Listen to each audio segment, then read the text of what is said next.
Tonight on Real News from the Blaze, it's D-Day in Wisconsin.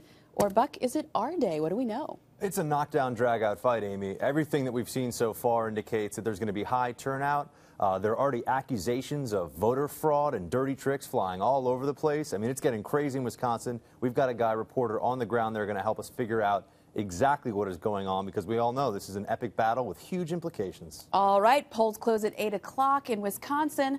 All that and much more on Real News from the Blaze coming up in just 60 minutes.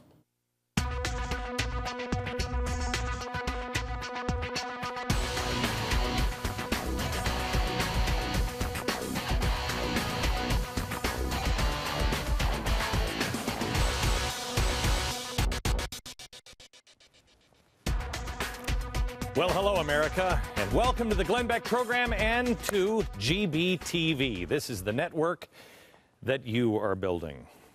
On the open today, it said, elect those servants and eject those who serve themselves. Welcome to 4 days in June. If you're sick and tired of waiting around for someone else to lead and fix the country, you've come to the right place. This network is being built so you can do it yourself. And all this week, it is about equipping you to do it. The first night, last night, was commit. Tonight is activate. Tomorrow, live it. And the last one is create. Last night, we talked about the importance of commitment and how critical it is. It's a critical component to each and every movement that has ever existed and succeeded. Without it, movements are doomed to fail. We showed you what steps we need to take to make sure that each of us are 100% committed. Live to a higher calling, we talked about last night. Stop with the finger pointing. When people are starting to come in, they don't want to be with somebody who's angry and pointing and blaming it. They want to be with somebody who has taken, the third part, personal responsibility and said, let's fix ourselves. And the last thing we talked about last night was when you're committed, you have to be committed to find joy and be hopeful. That's going to become quite clear on the way to be hopeful and find joy tonight, tomorrow, and the next night. The solution tonight that we focus on is the imminent election. Tonight, it's all about activate, because we are in the fight of our lives. We are witnessing firsthand the fundamental transformation of America. And they're trying to change us into some European socialist utopia. And unless you're paying attention, many of our neighbors have bought into the lie that capitalism has failed, that the DOJ is actually still all about justice. Spending cuts are bad, unions are good, and Obama is the most fiscally conservative messiah in the last 60 years. Today is the perfect day for step 2, activate. Because of what's happening now in Wisconsin and the recall election of Scott Walker, it is a microcosm of what is happening all around the rest of the country. You need to have your eyes on what's happening in Wisconsin. And in case you hadn't paid attention, I tell you what, give me about 2.5 minutes to fill you in. But 2.5 minutes, here we go. Now, it all begins with one word: unions. They protested Walker's budget repair bill in February 2011, claiming it violated human rights. Even the Arab Spring protesters in Egypt pledged solidarity with Wisconsin. Wow, really? Wisconsinites had it just as bad as dictator-oppressed Egypt? No, not exactly. Unless you think collective bargaining rights are a matter of life and death and a torture, which they're not. But don't take that from me. Take it from this guy. He called the idea of collective bargaining unthinkable and intolerable. And this guy ridiculed the idea, saying it's impossible to bargain collectively with the government. By the way, he's the former president of the AFL-CIO. The cigar might have given that away. The current president of the AFL-CIO says collective bargaining is a civil rights issue, just like Martin Luther King.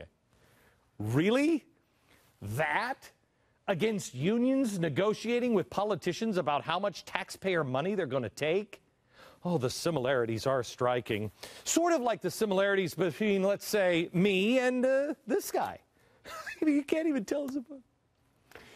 Unions swarmed the Capitol. Teachers were passionate about Wisconsin. I'm out here for my students. I would love to be teaching, yes, but I'm out here for their rights. She is. And oh, how those students cared about the issue.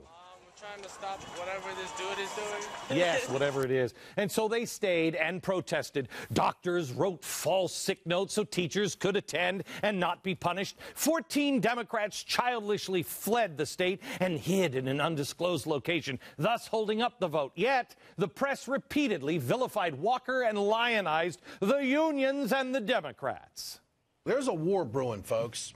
American wage earners are under a ruthless attack. Newly elected Republican Governor Scott Walker is trying to balance the budget on the backs of school teachers, prison guards, and snowplow drivers. Walker is also on a mission to destroy basic human rights. His goal from the beginning, in Wisconsin and throughout this country, is to destroy the rights of working men and women. Yeah, not only bullcrap. Wisconsin, but here's the throughout deal. this The country. legislation eventually passed. Democrats sued. Democrats gathered 540,000 signatures necessary for a recall election, and here we are today. 0. Perfect. I'm just saying.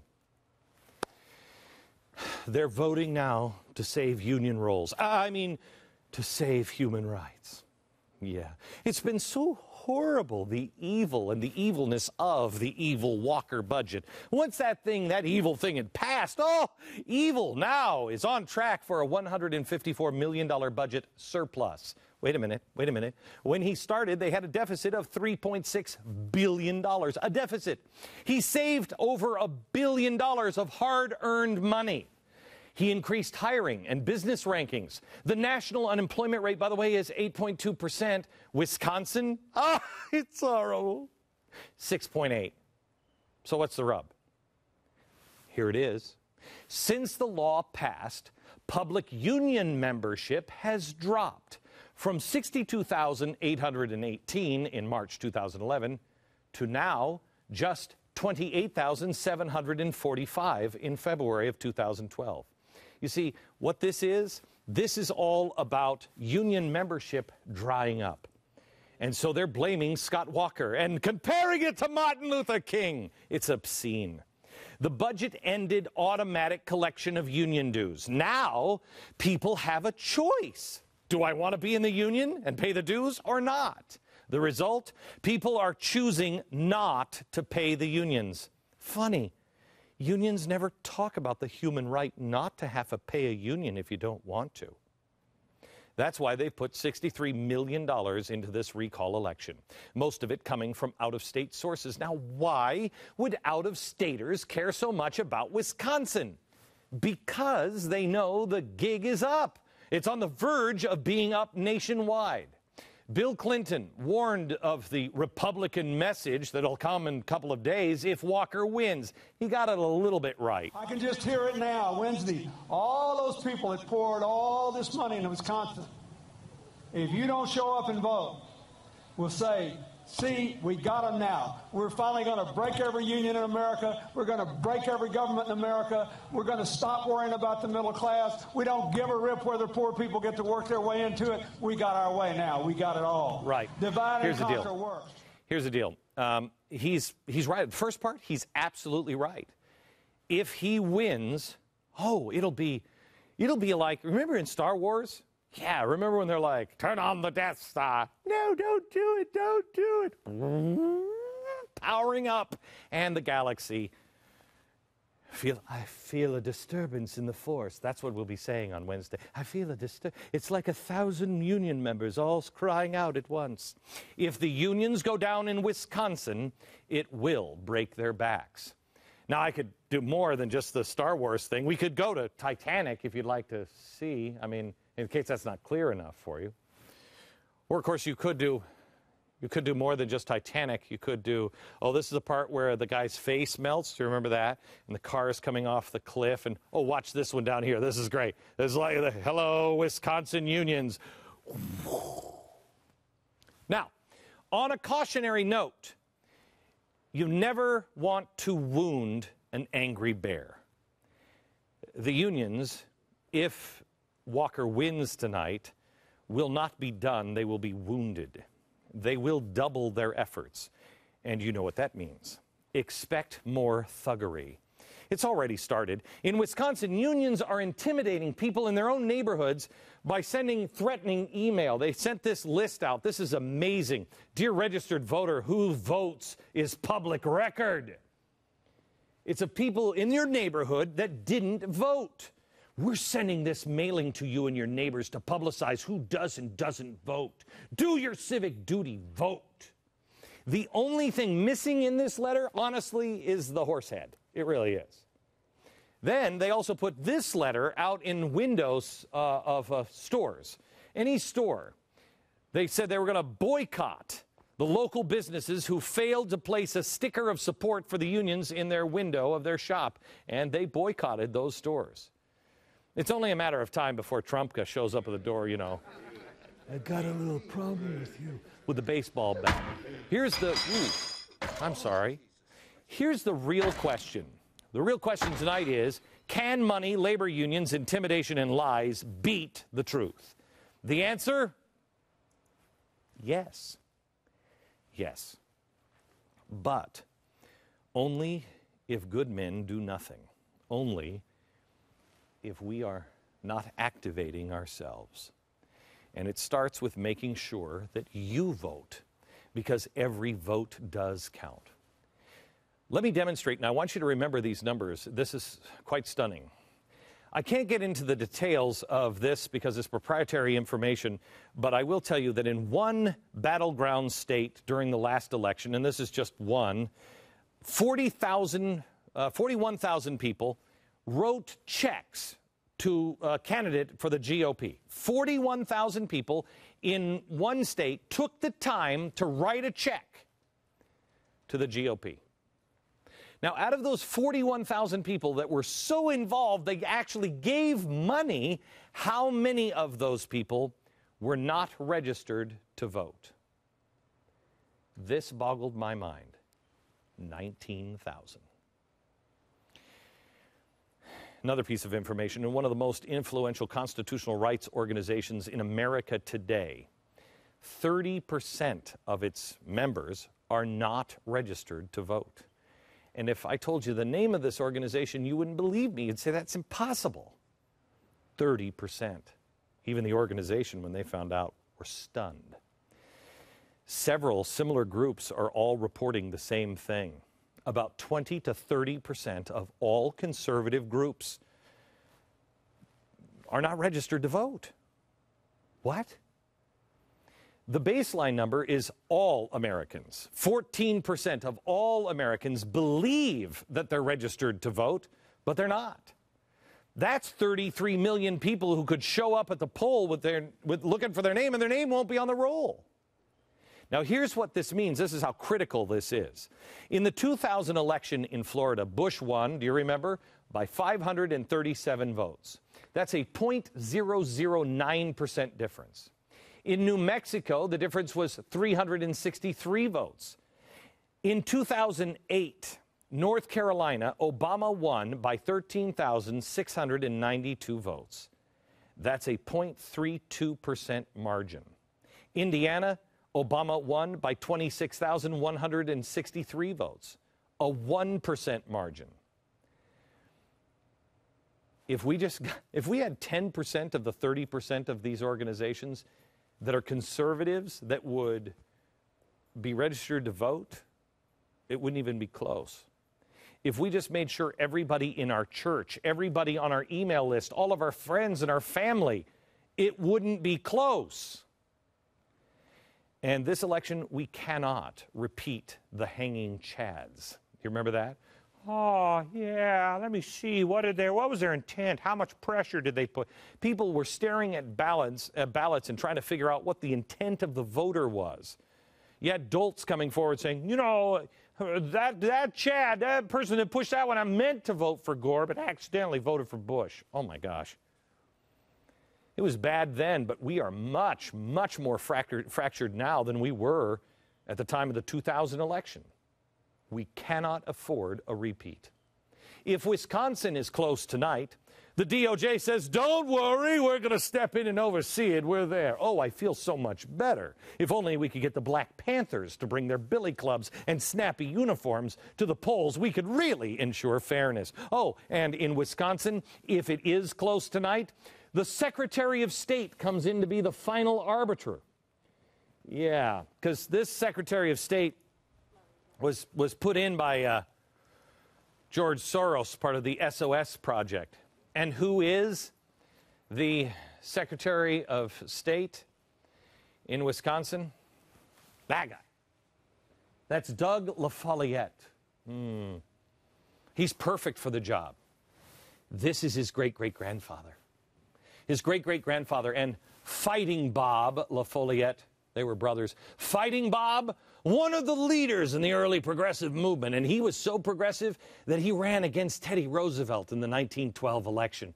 That was the year that Roosevelt built and ran the Bull Moose Party, and he was like, bully? No, just bull crap. That's not liberal enough.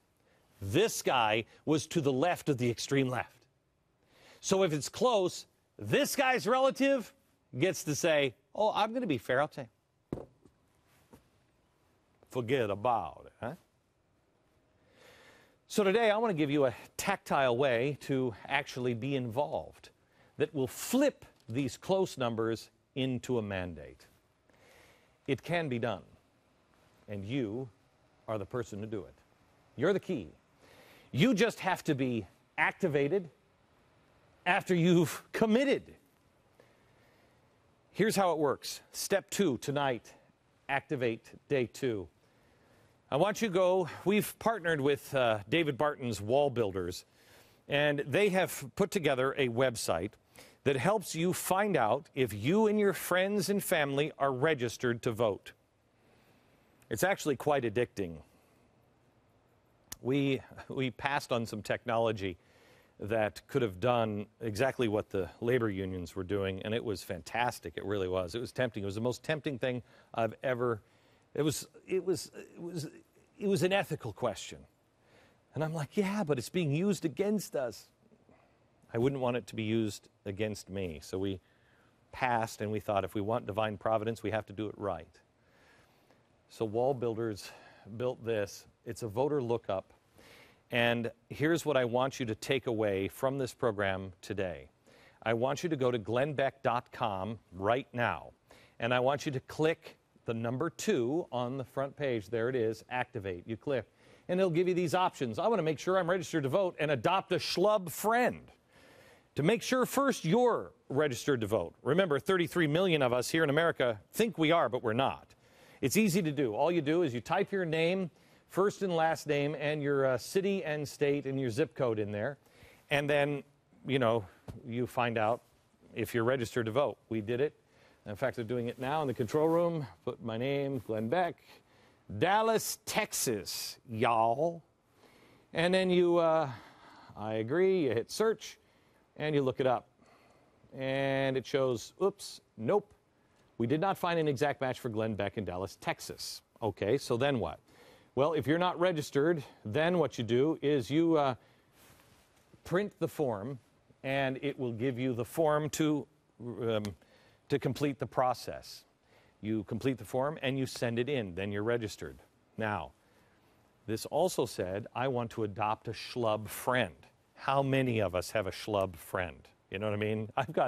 I know I do. I have people in my Rolodex right now that I could guarantee you, and they're all the big talkers too. They're like, I'll tell you what, we've got to get Obama out of there. Yeah, really? I'm looking you up. I'm going through my contact list, and I'm looking for the names. Oh, Mr. Big Talker. Oh, guess who's not registered? That's what you need to do, and you can email the form right to them, all right? Now, let's say you want to find out if your good buddy, let's say, your good friend is, let's try Bill Ayers. Your good friend lives in Chicago. I want to see if there's a Bill Ayers registered. William Ayers, Chicago, Illinois. Let's see if Bill Ayers is registered to vote. Lo and behold, bink. What a surprise. There's 2 Bill Ayers. If you happen to have multiple friends, you know, like I don't know which Bill Ayers it is. It could happen to anybody. Let's say, for instance, you happen to know 15 Hillary Rosens, like Jay Carney does. It's hard to keep track of all of your Hillary Rosen friends, I know. So you go here and you look and, oh, wait a minute. Oh, we should tell Jay Carney. We looked up. There's only one Hillary Rosen that lives in Washington, D.C. Huh. All you have to do is get them involved. You click on the link and you send them an email. And then you try to get them addicted to going through their Rolodex, their contact list, their email list, and checking all of their friends. It is critical that you get everyone in your circle of influence who is like-minded to register and to vote. Adopt a schlub. Okay, that's step 2 tonight. Adopt a schlub. And even if they are registered, remember to make sure that they're going to go out and vote. All of the cases of all of the registered voters who fail to get to the polls, the number one reason is, I was busy. Right? Here's why I know this will work. This program and all the programs that I do, radio, television, and the internet, including the Blaze, we now have a footprint of about 30 million people. It went down after we were on Fox a little bit and curved right back up. Now, if I can get 10% of those people, and they adopted, 4 schlubs, that's millions of new registered people. That, you know what? It'd be millions even if it was just people that didn't adopt any schlubs. That's assuming that out of the thousands and thousands of schlubs, they fail to get one extra person registered. Still millions. And if you add those 4 people into the mix and you can get those 4 people to activate and go through their list of friends to make sure they're registered and send them the form, you can see how powerful the ripple effect can be. You saw how close all those elections have been and how close they are recently. They try to suppress the vote. They try to make it impossible for you. You have to go and activate as many people as you can. We have a chance to make this a historic landslide. The potential is all there. How many people are in your church? How many people are in your synagogue? How many people are just on your email list that aren't registered? You're going to be shocked at the number. May I suggest you make it a game? I want you to go to the website tonight, see how many people you can get, see how many people you can find, and then contact us. I want your feedback on how everything goes.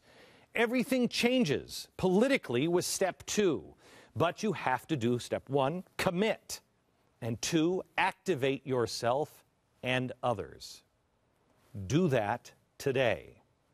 Now, there's 2 other things that you can do under step 2, and I'll show those to you next.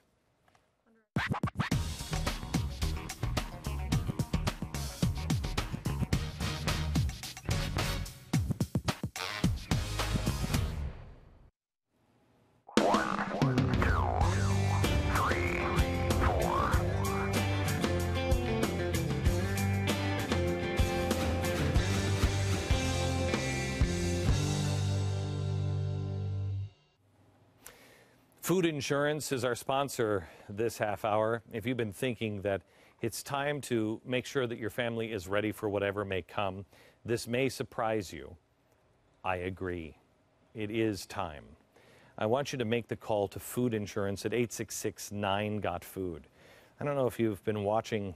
3% of the population of this country are watching what's happening over in Europe. There was an emergency phone call with the leaders of Europe this morning at 7 a.m. Eastern Time. They're now talking about actually cutting out the governments and letting the central banks and the bailout funds just being controlled by technocrats all over Europe, and cut the politicians out of it because they say the politicians are moving too slowly. Can you imagine if we're part of this and all of a sudden Europe can just reach into our treasury and our Fed and just take money? It's not going to be good. It's not going to be good. Things are sliding off of that cliff. If you've been thinking about this but you haven't made the phone call, please activate. Do it now. Call 866-9-GOT-FOOD. The experts at Food Insurance can help you, whether it's, you want to start small and you want just 3 days, or you want to jump in with both feet and do what my family has and get more than 3 days. They have everything, and they will help you do it and design it so you don't get into debt. It is the wise thing to do. Just about $2 per entree. Call Food Insurance now, 866-9-GOT-FOOD, or visit foodinsurance.com. Have you considered silver as part of your portfolio strategy? Silver is the most affordable precious metal, and it has outperformed gold over the last 10 years. Maybe it's time you consider silver. Silver can help diversify and balance your portfolio with a tangible asset that can move independently from other financial assets. And silver enjoys the benefit of both investment and industrial demand. It's never too late to diversify your portfolio with precious metals. Let Goldline, a precious metals leader, help you get started. Call Goldline and get your free investor kit. Be sure to ask about our price guarantee program. Use your credit card for safety and convenience and enjoy free shipping. Call Goldline now and buy silver with confidence. Get started today with Goldline. Thinking of buying window blinds from a jack of all trades? Take a right at the garden gnomes, then a left at the squirrel feeders. You'll see some store maps. That should guide you to where the blinds are located. At Blinds.com, all we do is blinds. Our experts help from selection to installation, and for a lot less than retail. For a limited time, use code GBTV for an additional 10% off already discounted prices. Blinds.com. When it's warm, you'd love to open every door and let fresh air into your home. The trouble is, you'd end up letting lots of bugs into your home as well. Now there's Magic Mesh, the new type of screen door that opens easily and then magically closes itself behind you. The secret isn't really magic, it's magnets. 18 magnets to be exact. When you separate them, they automatically snap back together. That makes it great for pets too, because instead of scratching and whining, they can come and go as they please. So let the fresh air in and keep those annoying bugs out with Magic Mesh, a $40 value, yours for just $19.95. But wait, call right now and we'll double the offer. Just pay separate processing and handling. You get 2 Magic Mesh curtains for just $19.95. Don't delay. Call and order yours today. To order Magic Mesh for $19.95 plus processing and handling, call 1-800-572-9265 or log on to buymagicmesh.com. Coming up on Real News from the Blaze, a new report today uncovers emails from then Governor Mitt Romney advocating for an individual mandate. Will, is there a big headline out of this? Well, I'm afraid these emails raise more questions than they provide answers. It reminds us of that question that has dogged conservatives from the very beginning about Mitt Romney. Who is this man, and how will he govern? And will also allow us to ask, where is he vulnerable to Barack Obama in a campaign? All right, we'll answer those questions, and that's up next on Real News from the Blaze, right after Glenn at 6 o'clock.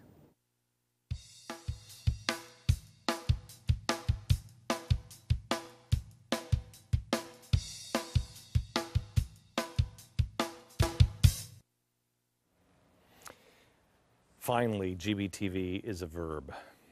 Last night I watched the program and I was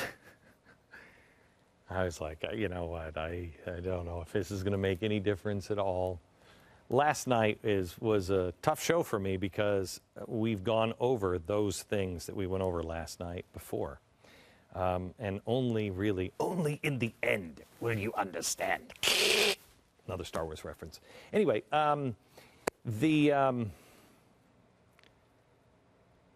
to commit was last night.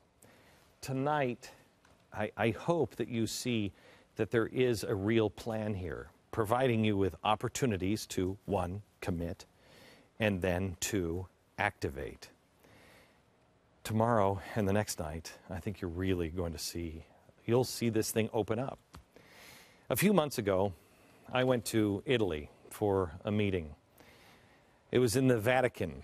And I told you a little bit about why I was there. And I went in here.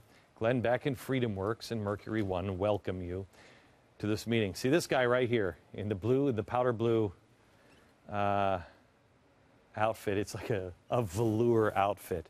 This guy was from Milan. I swear to you, I expected him to say the whole time, shagalicious. And he was, yeah, baby. Anyway, I was there to meet at the Vatican, but I also requested a summit of Tea Party members from all over the world. I met with people that were, you know, as close as Milan and Rome, and as far away as, I believe Australia was there, people from the former Soviet Union, Georgia, Israel, people who had traveled all day. The guy in the powder blue suit, he had just gotten out of college. He was all dressed up, he and his friend, his co-Tea Party leader. They had spent their last dime to get there, literally. They were so dedicated, so committed, that they spent every dollar they had just to get to this meeting. I was shocked that they even knew who I was, and they did. And more importantly, they didn't come because of me. They came because of you. They didn't even know how they were going to return home. They didn't have money for a hotel room, and they didn't have the money for the trip back on the train. They just knew somehow or another it would all work out. It did. But I say this because I want you to know how committed people are. These are people who lived under real oppression, not the type that Obama has lived under his whole life. President Obama has been so oppressed his whole life. He's only made it to the most powerful man in the world. These people who really have been oppressed, and they are begging for Americans to help. They're looking just as much as we are for Winston Churchill, Ronald Reagan, anybody. Last night I told you about how the Nazis and the communists are being elected in Greece and in Germany, and they were rioting in the streets.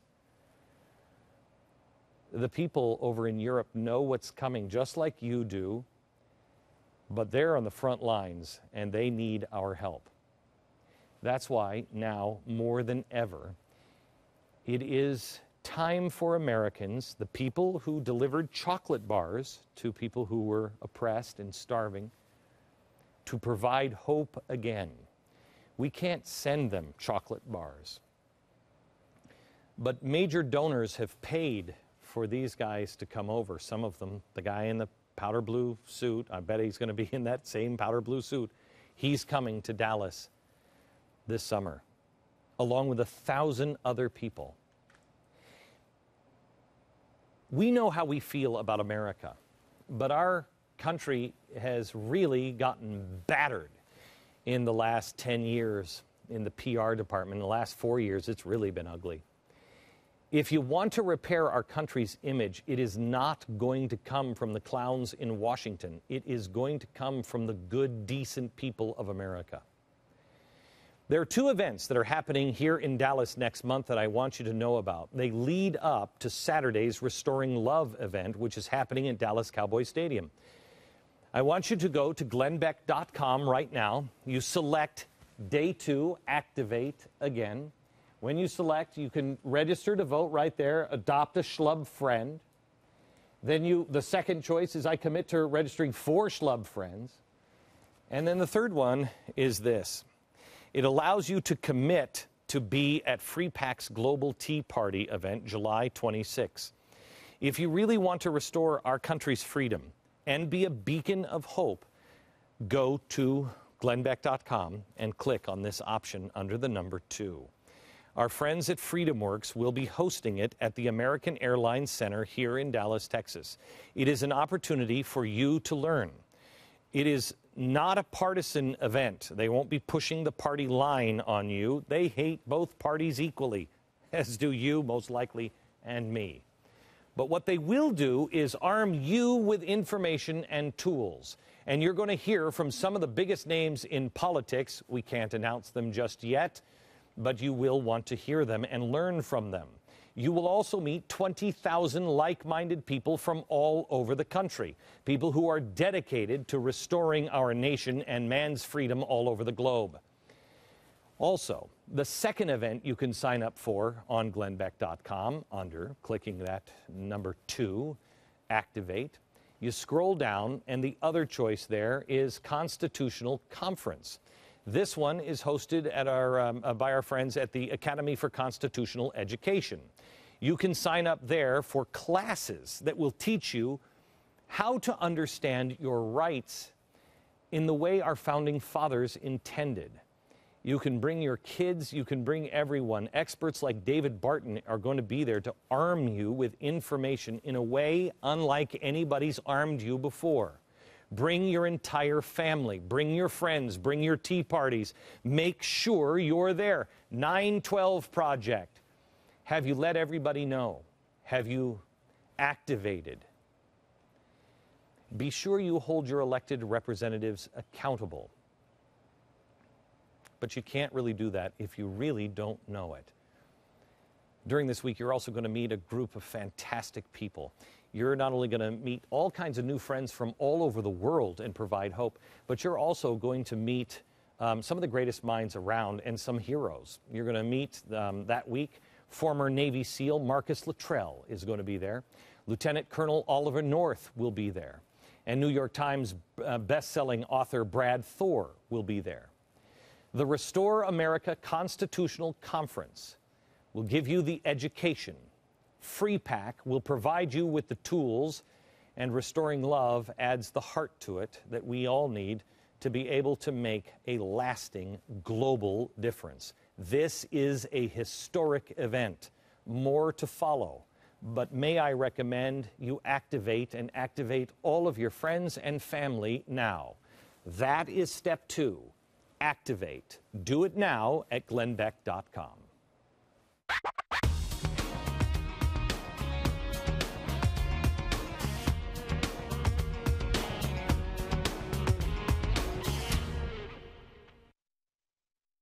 Bringing a firearm into your home is one of the most important decisions you can make. If you are considering gun ownership, CheaperThanDirt.com is here to help you make a responsible and informed choice.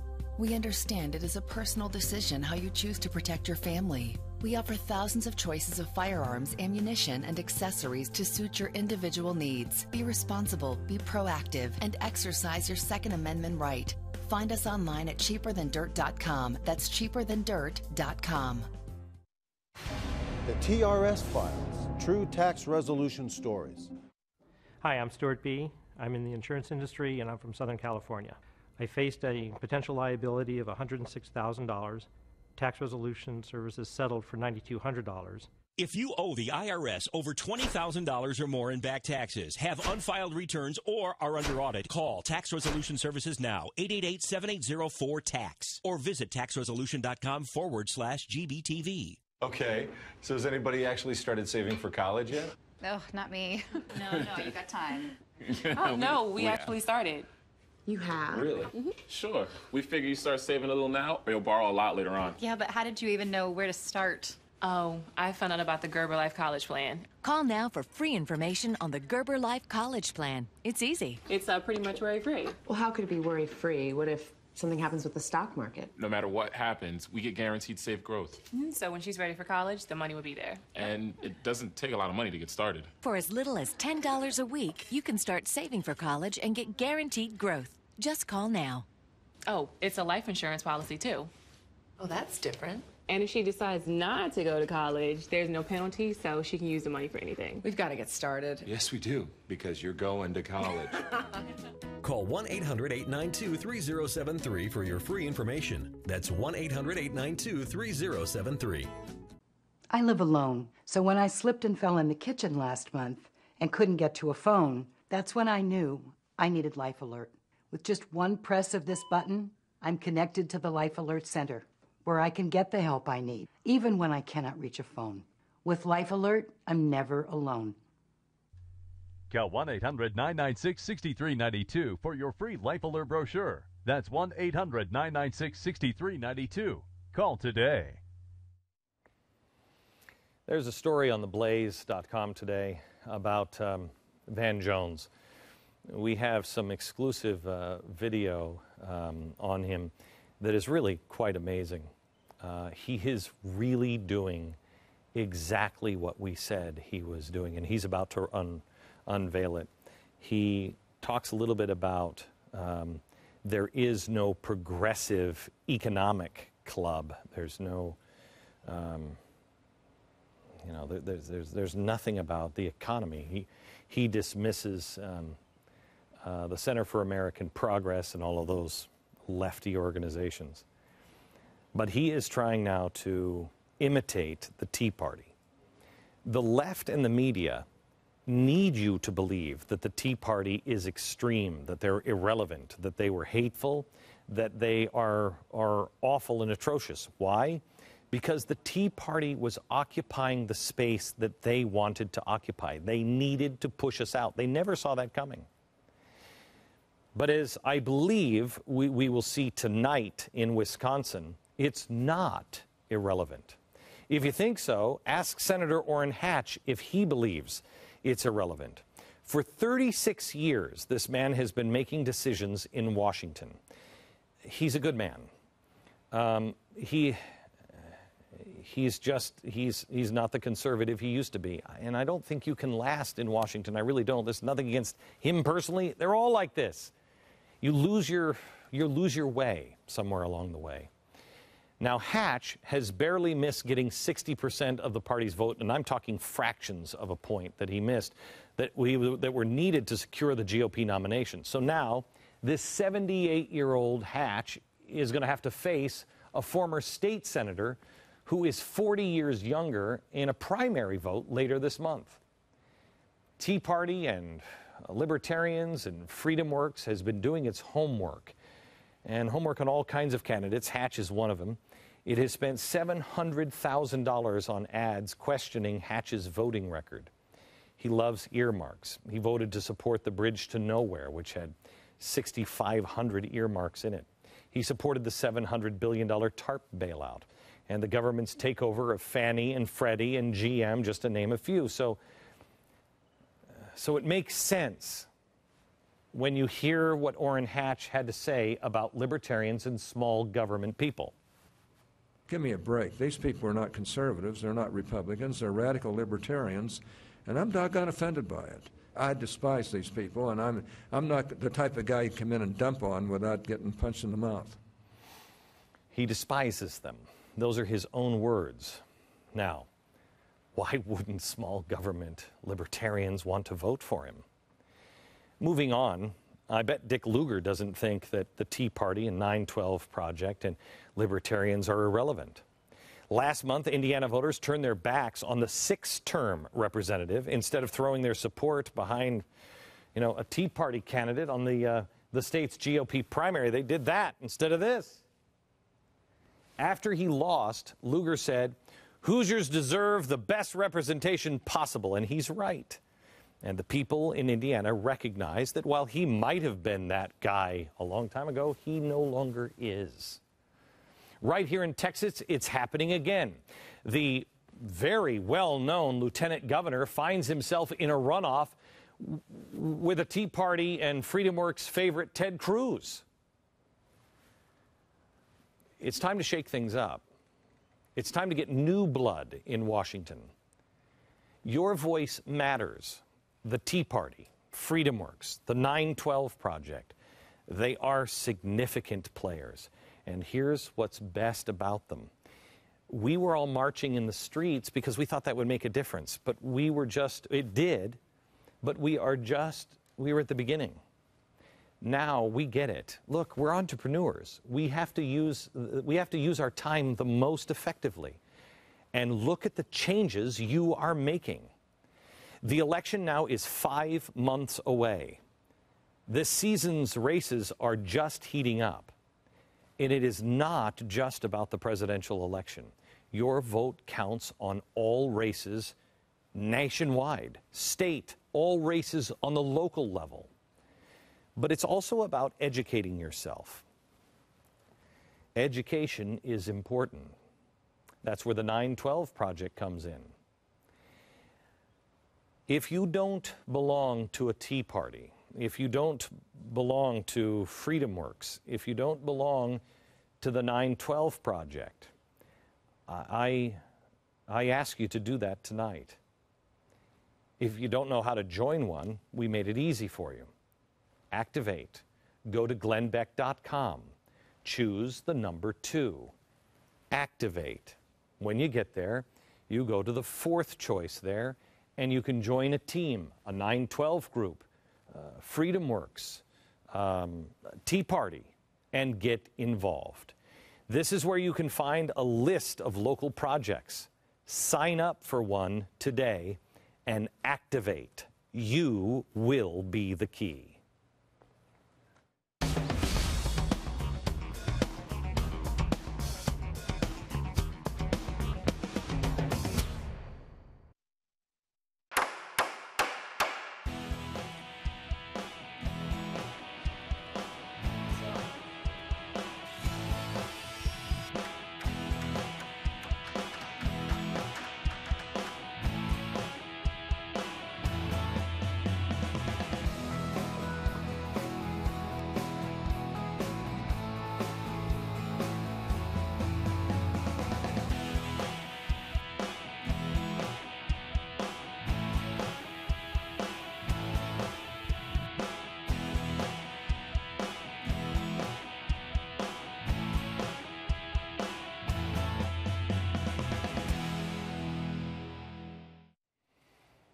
Freedom Works is our sponsor. It is time to reinvigorate a government of the people, by the people. In his new book, Hostile Takeover, Freedom Works President Matt Kibbe exposes how government elites have complicated the political process to hide their corruption and manipulate their system to their advantage. I want you to go to hostiletakeoverbook.com. There are so many answers in this book. Matt Kibbe has become a good friend of mine, and I don't make a lot of new friends. I don't have time for a lot of new friends. I'm trying to make the most time I can for my children and my wife. I wish I had more friends. But I've watched Matt now on more than one continent, and I have seen him, and I have seen his ideas. I've read his book. If you go there right now, you'll receive a free excerpt before the book hits the shelves. That's hostiletakeoverbook.com. Answers are there. Grab the excerpt now. hostiletakeoverbook.com. By age 5, I could drain a three-pointer. By 8, I could outplay opponents twice my size. By 10, I knew someday I would make the pros. Focus, dedication, determination. These are the things that have prepared me for today. But for what tomorrow might bring, I prepared with Food Insurance Emergency Food Supply. It gives me the confidence to face any opposition. Order today at foodinsurance.com. The establishment has tried and failed to copy the Freedom Works model. Why? Because they don't understand how freedom works. So while they were sleeping, we were planning our hostile takeover. It's about the politics of we the people. So get a copy of Hostile Takeover and learn how to take back your liberty today. Get your exclusive excerpt before the book goes on sale by going to www.hostiletakeoverbook.com. Thinking of buying window blinds from a jack of all trades? Take a right at the garden gnomes, then a left at the squirrel feeders. You'll see some store maps. That should guide you to where the blinds are located. At Blinds.com, all we do is blinds. Our experts help from selection to installation, and for a lot less than retail. For a limited time, use code GBTV for an additional 10% off already discounted prices. Blinds.com. Do you struggle to read the keys on your regular keyboard? Are you constantly hitting the wrong keys by accident? Then you need Easy Eyes, the new large print keyboard that makes typing easy on your eyes. This one-of-a-kind keyboard is even spill-proof. Watch as we pour this entire glass of water over the keys. The liquid drains right out, and the keys work just like before. You could pay more than $60 for a keyboard of this quality, and you'd still struggle to see the keys. But call now, and the Easy Eyes large print keyboard is yours for only $14.95. We'll will even include this matching ergonomic mouse, a $30 value, yours free. But order right now and we'll double the offer and give you a second Easy Eyes keyboard and the ergonomic mouse for the amazing low price of just $14.95. Just pay separate processing and handling. Call and order yours today. To order Easy Eyes for $14.95, call 1-800-650-2373 or order online at geteasyeyes.com.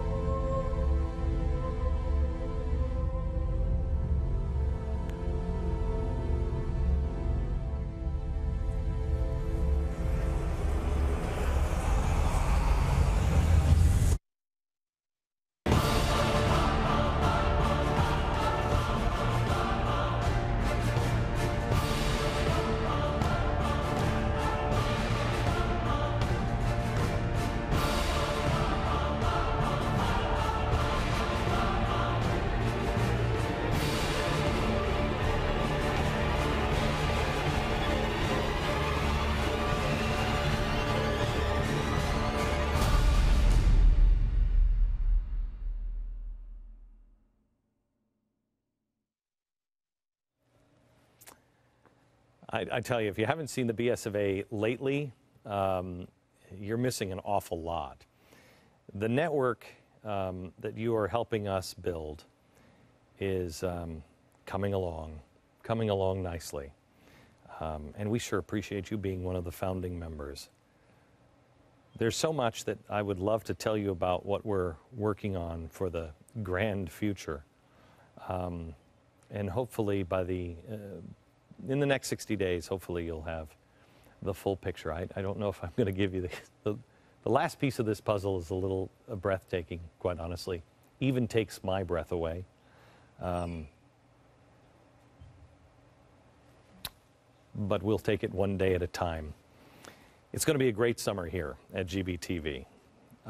We are working to give you the things that you need to be able to weather an economic storm that is coming, and also be able to teach your children the history and the truth, teach your children how to be entrepreneurs, help you as an entrepreneur, and also arm you with the things that you need for a very rough election season. That's why tonight is Activate, because things are going to be tough. And you're going to need every tool you can get and everybody out there working. I hope you take tonight and work it in your life and within all the circle of your influence. Be on the phone or on email with everybody you know and get them hooked on this little game, if you will, or exercise, and get this to spread. It makes a huge difference. But we're also trying to give you the things on GBTV this summer that will help you during the election. I want you to look for 2 more compelling documentaries by the end of summer. The first is an in-depth look at who President Obama really is, his influence, and his true belief. It is a little hair-raising. I've covered this guy now for, almost 5 years. Just when you think you have this guy's number and you know who he is, something else comes up and you're like, oh my gosh, how did we not know that? Wait until you see this documentary. Also, the second documentary is the real story of Occupy Wall Street. Now, we're the people who have taken these guys seriously from the very beginning. But I guarantee you, this investigation is still going on with my documentary team. I guarantee you, you're not going to hear this information anyplace else. We're researching and gathering more additional information on what's really going on, who's behind Occupy Wall Street. We've already done this. I don't know how many times before. The material we're finding is shocking. Here's what happened, to be honest with you. You know, we did the Rumors of War 3. What's happened since then is people who are serious are now coming to the plate because they finally found a media outlet that will treat it seriously and actually not sit on the information. They know we don't have any sacred cows here, and we are getting shocking information now. give us a year. Also, at the end of July, join us in Dallas for Restoring Love. This is just one of the many tools that GBTV is giving you to make a difference. I'm challenging you again tonight to commit and activate yourself and everybody you know. Tomorrow, we'll unveil the third step, which is live it. Tomorrow night is all about making sure that we change the world we keep finding ourselves in while keeping our principles. We need to make sure that we don't become what we despise. If you think people like Michael Bloomberg, who doesn't want you to drink soda, and Cass Sunstein, just a nudge, it's not a shove, really. You think those guys are out of control? It's time to stop the madness. And this is going to make an awful lot more sense to you tomorrow and Thursday. You won't believe what we have for you. Except this is really bad lemonade. I think today this was a prop. Usually it's really good. I think they put yellow chalk in it. Step 3 is tomorrow. Then step 4 is create. Create. This one is not just about entrepreneurs. This one is not about the bake sale and lemonade stand either, although it kind of touches on that. This is about the culture. And then on Friday, an amazing story of a woman who embodies all of these concepts, and none of it political at all. Commit, activate, live it, and create. It's still a full week of shows that you do not want to miss. Oh, these shows are about to get really, really good. Tomorrow, you'll start putting it together and see where we've been headed. I hope that you are finding these tools useful. I really do want to hear from you. You ready? Go activate. And we'll see you back here tomorrow to live it. We're going to check in with New York here in a minute and find out all the news from Wisconsin. And we'll follow it and cover it again for you tomorrow on the radio and then again tomorrow night. From Dallas, good night, America.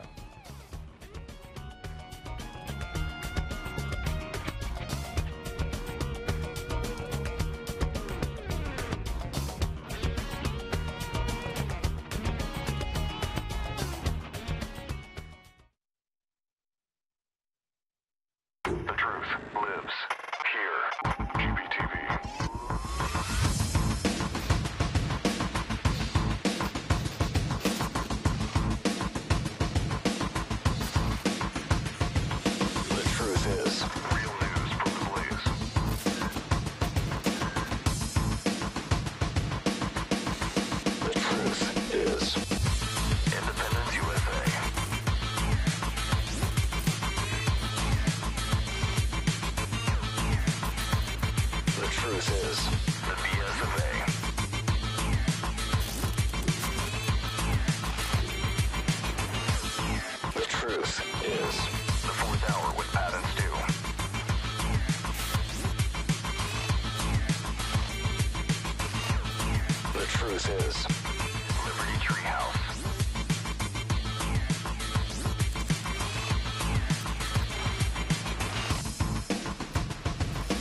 Get your cookies, your apple pies, and your pitchers of lemonade. You can help GBTV bring communities together for a good cause. And yes, you'll need to be armed with cupcakes.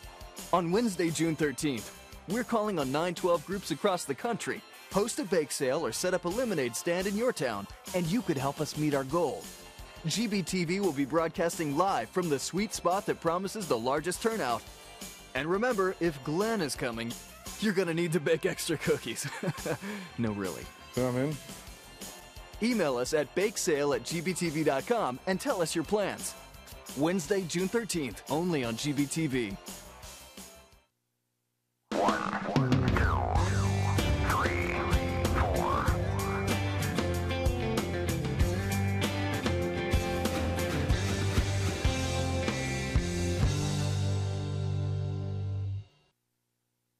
breaking news tonight. We've got real news. This just in. Real news from the Blaze.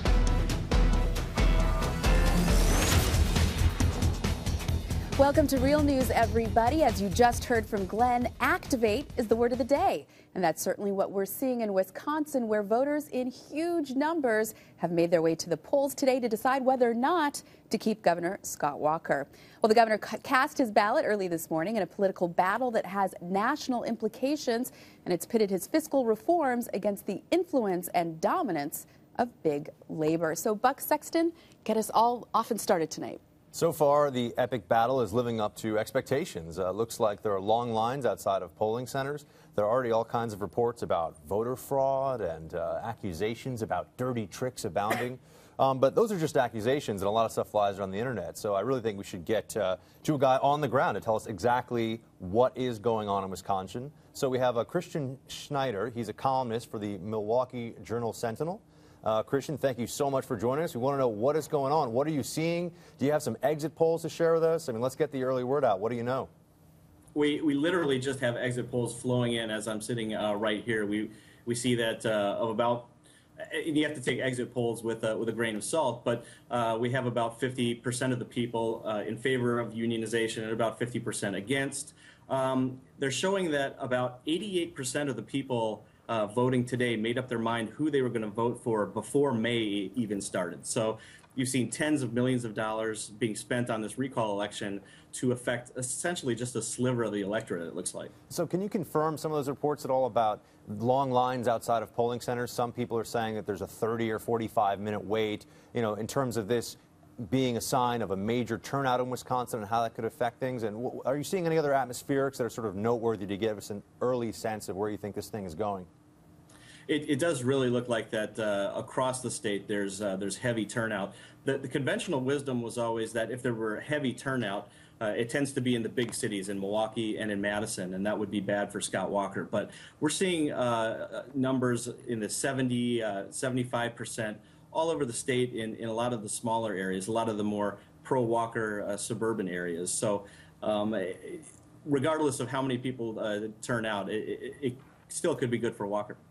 Hey, Christian, this is Amy. So following up on Buck's question, I've read that in order for Tom Barrett to overcome Scott Walker, he would need to see 69% turnout. The estimates are that statewide it'll look like something between 60 and 65. Do you think Barrett is headed there? Or you mentioned you have a huge turnout in areas of Wisconsin that are actually favorable to Scott Walker.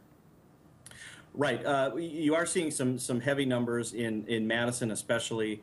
Where I live, and Milwaukee is also seeing long lines down there. They had to actually dispatch some more elections officials to Milwaukee because the lines there were so long.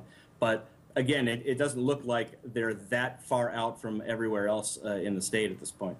Hey, Christian, this is Will Kane. If I weren't surrounded by such a well-informed crew, I would play a little trick and ask them a quiz, say, what is this recall election all about? Why is Scott Walker being recalled? And I think the answer to at least the uninformed person would be because of collective bargaining rights, of course. But I'm not sure that's really the answer. Is that what this recall election turns out to have been about? Well, of course, that's what it started out as. It was, you know, Scott Walker messed with the unions, and now he's got to pay. But throughout the entire election, you never heard really anything about collective bargaining. The unions realized that wasn't a big selling point. It wasn't moving the numbers at all. So they moved on to the war on women. They moved on to jobs numbers that were debunked later. Why wasn't it a selling point? If it was the impetus for this thing in the beginning, why wasn't it a selling point? Well, I think as things moved along, people started to realize that, hey, this change in collective bargaining might actually not completely destroy my school. My kids might actually still get an education. My trash might still get picked up. So as time went along, I think the public kind of came around to Walker's way of thinking on that. Hey, Christian, it's Essie Cup. Hey. You know Wisconsin voters. And what we've been hearing for the past few months is, you know, don't take presidential politics into Wisconsin. Wisconsin is completely focused on the recall. After tonight, what do Wisconsin voters do? Do you think they're sort of going to sit back, feel a little voter fatigue, and not want to talk about presidential politics for a while, or you think they're going to want more and go right on to November and sort of keep the momentum on both sides going? Yeah, I mean, here we have this momentous election, and then, oh, by the way, in a couple months we have to pick the leader of the free world. So I think it's definitely going to have an effect on the presidential election. Obama won here by 14 points in 2008. But I think what you have now is you have an energized conservative Republican electorate, and the exit polls that we're showing right now say Obama's up, I think, 51 to 45 in the exit polls that we're seeing. So we could really be a toss-up state again at this point. And so essentially, I mean, Wisconsin could prove that it can live a double life. It can vote in Scott Walker and vote for Obama in November. But I'm really wondering, what about the energy? Do you think that the ground game in Wisconsin for the left and the right, whether you're talking about labor or whether you're talking about the Tea Party, do you think there's going to be enough sort of momentum going forward to November to keep this crazy level of energy alive for another 3-4 months?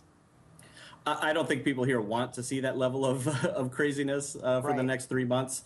I was joking before that it almost seems like a break now that the little presidential race is coming up. So there's still going to be efforts. There's going to be a lot of money spent here. There's a U.S. Senate race also here that could flip from Democrat to Republican. Senator Herb Kohl is leaving. So there's still going to be a whole lot of political activity here going on the next few months. You know, I'm curious for you guys as well. There's been so much talk about Scott Walker. He's really become this conservative hero in recent months, much like Jan Brewer became this hero when immigration was at the forefront and everyone was talking about border security. Do you guys think that it's a possibility that Mitt Romney looks to a Scott Walker to be a VP choice to run with him? Do you think that's a possibility if he's successful and if his reforms prove to be, you know, it proves to be that people in Wisconsin support those reforms? Wouldn't Walker, if he survives the recall election, want to see things out and probably finish out his term as governor of the... You would think, but do you think that's a possibility? Because I hear a lot of people out there saying, you know, I think we certainly want him as a surrogate. And I think either way, he's going to be a hero coming out of this, win or lose. And in fact, he'll make a ton more money if he loses tonight, going out on a speaking tour. But that's true. But that's true. Vice presidential candidate, I don't know. I think Romney is watching the state, as is President Obama. Neither of them went to Wisconsin. Very aware of just how volatile the situation is. And a state that's split down the middle on this issue and on this governor, I don't think he wants to alienate half of a state, essentially, by going toward controversy. And that's not Romney's style. A little bit about sort of second-order effects here. And, you know, there's some other labor battles, which we should probably put on the screen, that could very much be affected by what happens tonight. And I wanted to get Christian's take and also all of your take on which one of these you think. We've got Chris Christie, Kasich, Pat Quinn out of Illinois, Rahm Emanuel.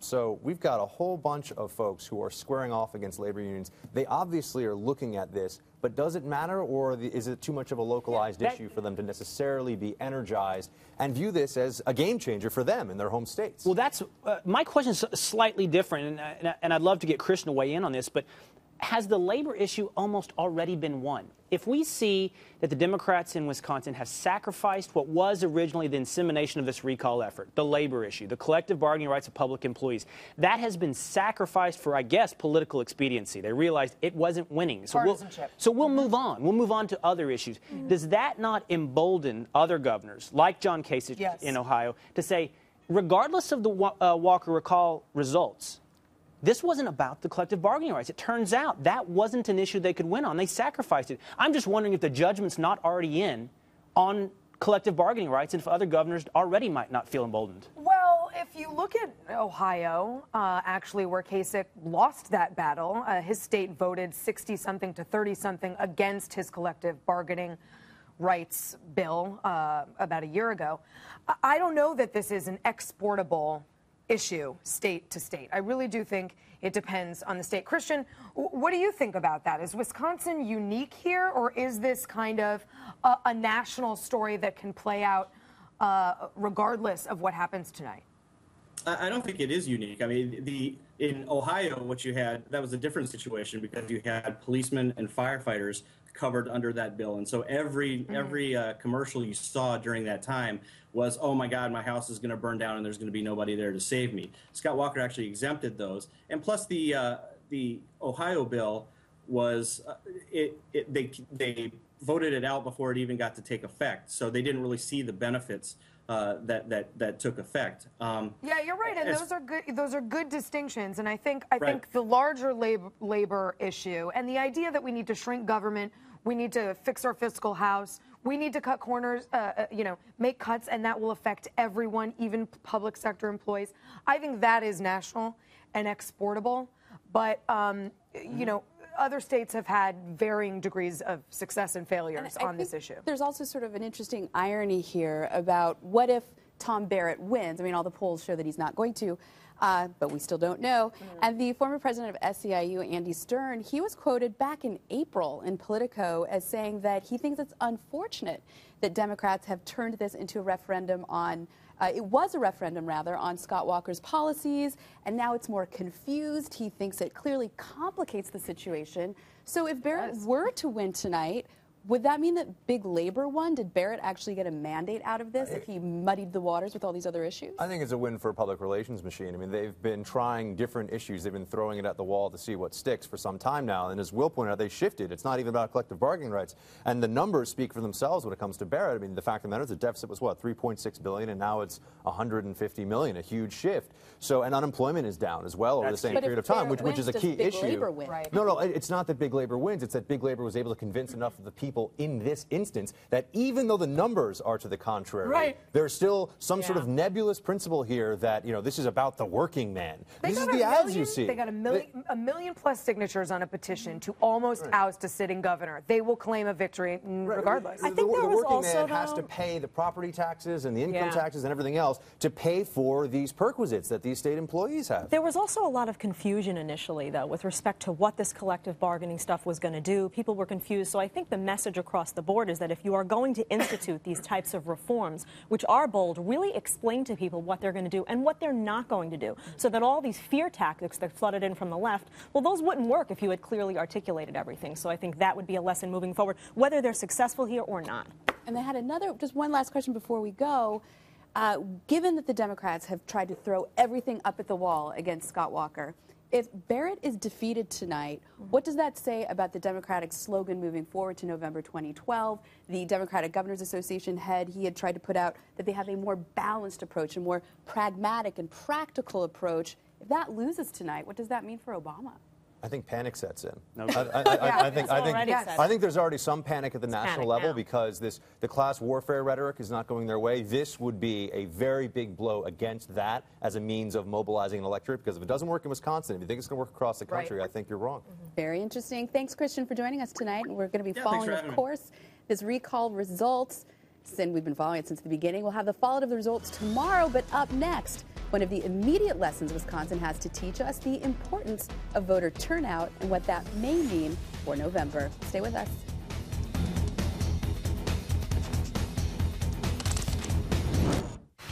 The TRS Files, True Tax Resolution Stories.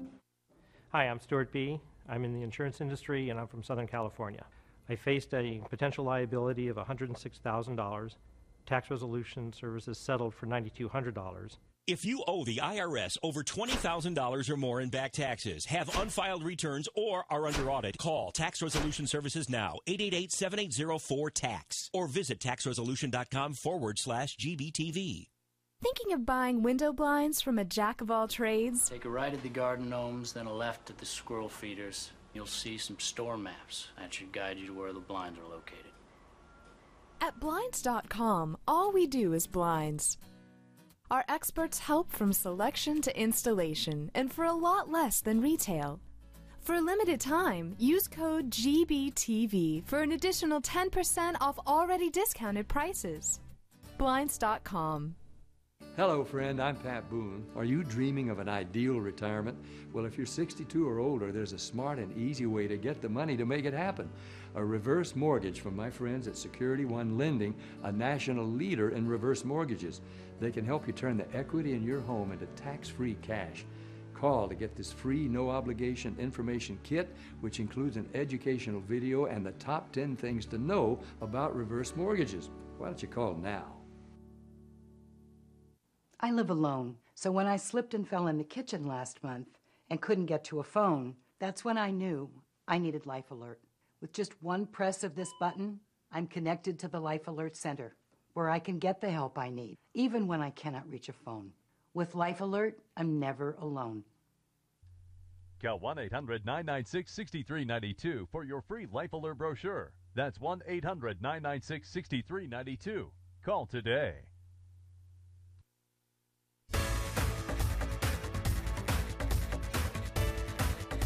Welcome back, everybody. With the race for the White House becoming more contentious every day, many believe that this election will be won or lost by a razor-thin margin. That suspicion was confirmed when Gallup released its first tracking survey this week, showing the contest tied with virtually no margin of error. So with our next president likely to be determined by a relative handful of votes, now is the time for action. You just saw our very own Glenn Beck encouraging everyone to engage in this process, to activate, not only on a personal level, but by encouraging our friends and our families as well. So, SC, let's look at this activation and the level of voter turnout for 2012. Well, it's going to be huge. Turnout is going to be the key in 2012. But I want to bring you back a few years to 2008 and remind viewers what actually happened that year, because the media spin and the Obama machine have sort of rewritten history. And you might think that 2008 was this overwhelming landslide victory for Obama and this mandate for Democrats, when in fact, I'll remind everyone, he won by 6 percentage points. 6 percentage points in a year when he had a not very good opponent in John McCain, who was running against a very unpopular prior president and 2 very unpopular wars. So, and depression. And depression. I mean, this really should have been a much wider margin in 2008. In fact, I don't want to say Obama almost lost, but it could have been a lot closer. That said, turnout was huge in 2008. And we have a graph that I want to bring up. It was actually record turnout since 1968, the largest turnout in 50-plus years. The last time being that Nixon race.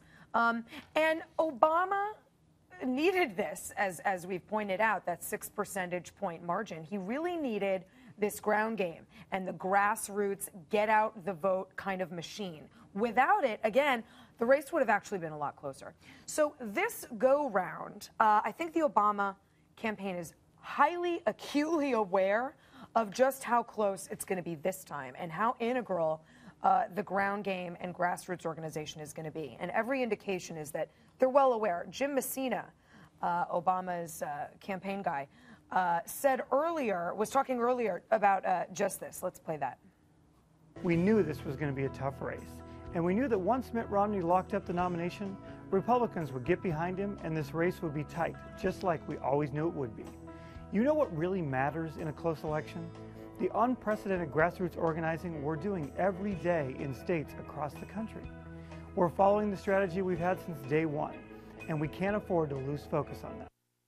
So to get a little, crazy about this, you could say maybe they're putting this out there because they don't want people to sit at home and they want people to think it's going to be close.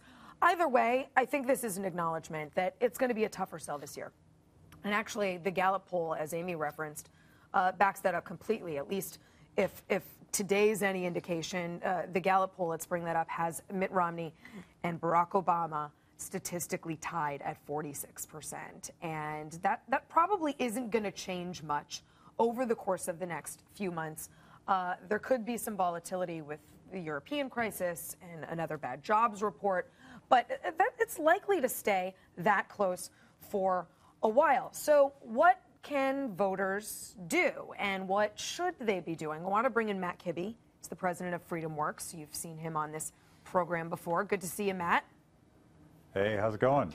Good. So FreedomWorks has been on this for a while now, this idea that this is going to come down to maybe small margins in 2012, that this is going to be a tight race, and that becoming active is incredibly important. So what has FreedomWorks done on that front? This is community organizing 2.0, and I think what you're seeing, I was in Wisconsin this morning, and the energy of this organic movement of neighbor to neighbor, community to community, turning out people based on our values, this is potentially the way to trump the most sophisticated get-out-the-vote machine on the left, and that's the Public Employees Union in Wisconsin. I think it's got to be done.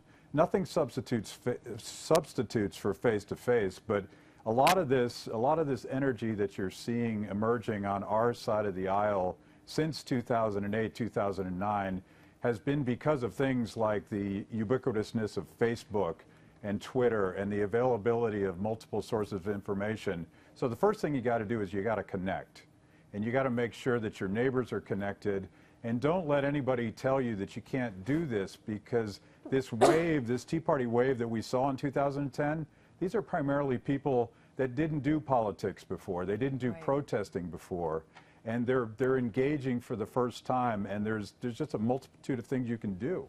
Well, and I'm glad you brought up the face-to-face and new technology. Is this still like a knocking on doors kind of situation? I mean, is really everything's changed, yet everything is the same kind of thing this year? Everything is the same in the sense that nothing substitutes for shoe leather politics of getting people to show up on election day and early balloting as well. What has changed that's different is the ability to build a community 365 days a year, so that by the time it comes time to mobilize people, you might just have to push a button. You might just have to share a list of names of people that have expressed interest and go see them. That's what the left used to beat us at. Right. But I think that Tea Party 3.0 is better than organizing for Obama ever was. Fantastic. Matt Kibbe, this is Amy here. Pew Research Center just released a poll on the 4th of this month, just a couple days ago, that asked Americans their views about civic engagement, and I wanted to read you a couple of their answers.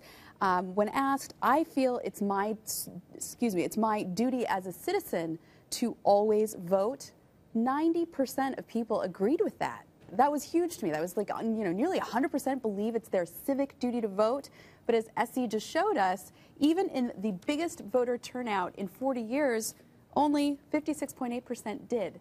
So how are you going to make up that gap between what people feel like they need to do versus, you know what, on Election Day, what they're really going to do?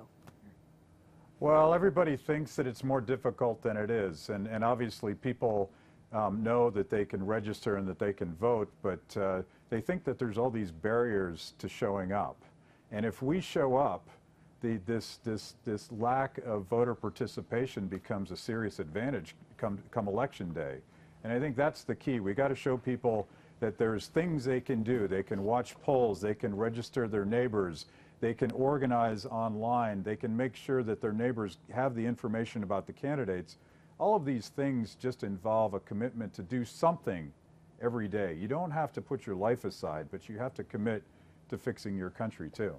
Matt, Jedediah here. I want to ask you, is there something we can do better in terms of reaching out to our youth? This was a group that Obama carried very heavily in 2008. This is one of the groups whose voter enthusiasm right now is down significantly. I feel like if the right were able to reach out to young people in a better way, we could do something really amazing in this election in terms of turning the tide. Do you have any suggestions? Well, if you look at what Ron Paul has accomplished, understand that there is a huge block of America's youth that are disappointed with Obama. They have all this college debt, they have all this education debt that they can't pay off because they can't get a job. And Ron Paul spoke to those, and I think it's those small L libertarian values that excite young people. Don't go to them with 70-year-old guys, white guys in Adam Smith ties and try to talk to them. Let's talk to them based on their issues and their ideas. This has to be something we do. If we let that generation go, we let our country go. Hey, Matt, it's Will. So one of the hurdles you said is kind of out there to increasing voter participation is the concept that there's a lot of barriers in place, that it's kind of hard to register and then get to the poll and vote. It seems to me that another hurdle you have is the concept that someone's vote matters. So, for example, I live most of my life in Texas. Regardless of how I voted, that state was going to vote for the Republican president. He was going to be the way that state's electoral votes went. And in the primary, by the time Texas came around, the candidate was picked. And now I live in New York, and it's the same thing, almost in reverse. How do you deal with that concept? How do you overcome the idea that my vote kind of doesn't matter? Well, don't tell that to the voters in Florida in 2000. Different state, right? I think we have every indication that the margin in these swing states, Ohio, Florida, Pennsylvania, Wisconsin, these could be determined by just a handful of votes. But the other part of this is voting is not enough.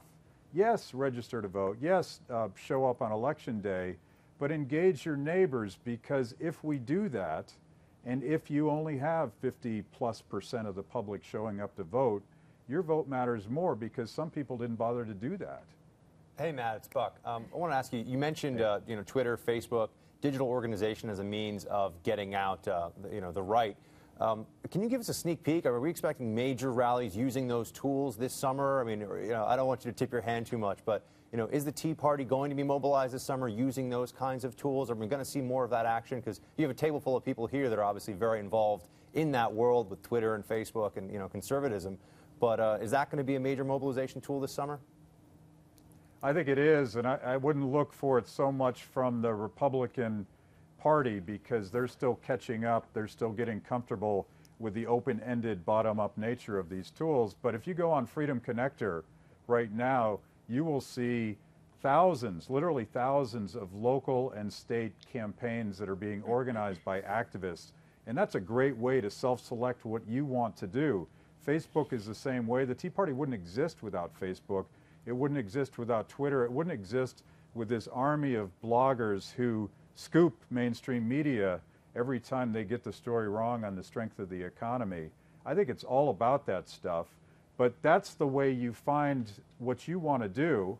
You find people that you didn't know existed that happen to live across the street, and then you start talking, and then you start meeting, and then you start doing the more high-level activities, like getting out door to door, like getting neighbors to fill buses and go to the polls. So, Matt, we've been asking you a lot of process questions about, pushing buttons, going on Facebook, Twittering, meeting your neighbors, going to picnics, and all sorts of great things. I do want to ask you one ideological question, however. We were talking about how narrow, how razor-thin this is between the two candidates. And again, looking at this Pew Research information, 43% of the independents, those votes that are so fought over, 43% of them, they identify themselves as moderates. So how do you plan to be able to reach those voters?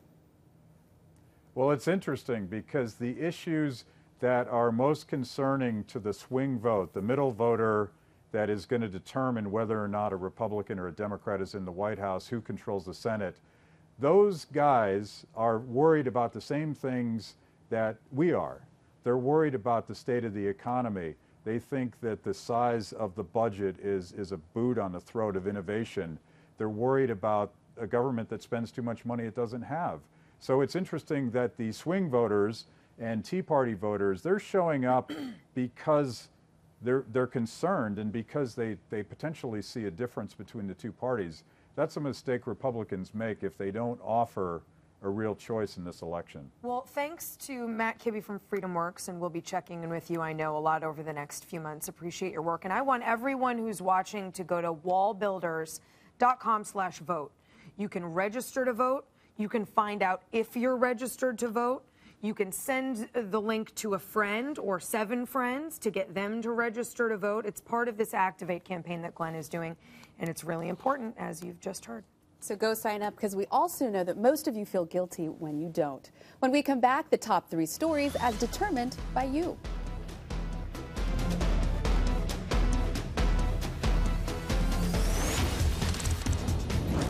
Food independence, emergency preparedness, self-reliance. MyPatriotSupply.com. Get our survival seed vault and feed your family from your own garden for just $37.95.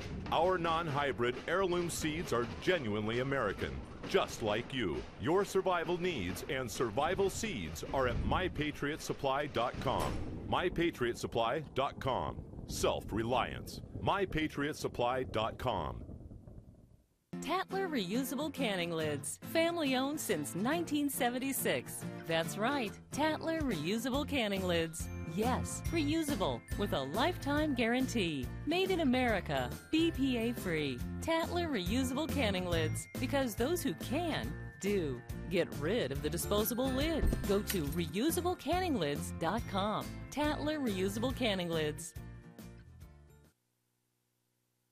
Is your nonstick pan a sticking nightmare? Don't live in fear. The solution is here with Organic Kitchenware, the new nonstick cookware with revolutionary green ceramic coating. Now you can saute or fry with little or no grease or fat. Foods never stick, so you never scrub. Look how with just water, burnt fudge cleans up in a breeze. Don't worry about eggs sticking to the pan. They'll slide right out. Order your 10-inch Organic fry pan right now for just $19.99. If it ever dulls or damages, we'll replace it. It's the pan that slips and slides for life. But we're still not done. Call or click right this minute and you can double your order. You get 2 Organic 10-inch fry pans with recipe books and our lifetime warranty. A whopping $220 value, all yours for $19.99. And when you call, find out about free shipping. Call 1-800-603-7571. But hurry, we're giving away a special offer on a second Organic pan with 2 days' orders. So call 1-800-603-7571 and find out about free shipping. That's 1-800-603-7571. Call now. Atheists, progressives, environmentalists may be the stuff of nightmares for some, but they're also very worthy candidates for tonight's top 3 stories, as determined by the readers of Blaze.com. Here to tell us who made the cut is the site's editor-in-chief, once again, Scott Baker. Hey, Scott. Amy, good evening. How are you? And Wisconsin, as you might imagine, making the news on the Blaze today. And indeed, that's the number 3 story, according to Chartbeat right now. The particular angle that's getting all the clicks is a caller to a radio station in Washington, D.C., the Chris Plant Show at WMAL Radio, where I actually had my very first internship in broadcasting. And he claimed to be a union member from Michigan on a bus en route to Wisconsin, where he intended, and those with him, to cast fraudulent votes against Scott Walker. The veracity of that, hard to check out, but you can evaluate the guy's claim, and that is certainly getting a lot of attention today. Number 2 story on the site right now, Penn Jillette. We all know Penn Jillette is the half of the speaking half of the Magic Act, Penn and Teller, and outspoken in many regards, particularly about issues of reason and faith, and he siding on the areas of I would say an ardent realism, very much an atheist, and he has a new book out on that topic. However, he credits Glenn Beck for inspiring the book. He's friends with Glenn, and you'll want to see Billy Hallowell, our faith editor, talks to Penn for the story that's up on the Blaze right now. The number 1 story on the Blaze kicked in last night, and it's just been going like blazes all along. An EPA official, a top guy, kind of talking about the coal industry and really just kind of explaining what you thought. His quote was, "Painful every step of the way," but basically saying that the EPA has been courageous in telling all of these towns in Pennsylvania, West Virginia, and whatnot, don't age anymore. Out the door. That's the number 1 story on the Blaze. For the story to boost, I'm going to take you back to Wisconsin. Regardless of all of the signs, the buses, all of the rest of that, you may not be aware of a new tactic that the anti-Walker forces have been deploying. It is a strategic political genius, and I wanted you to take a look.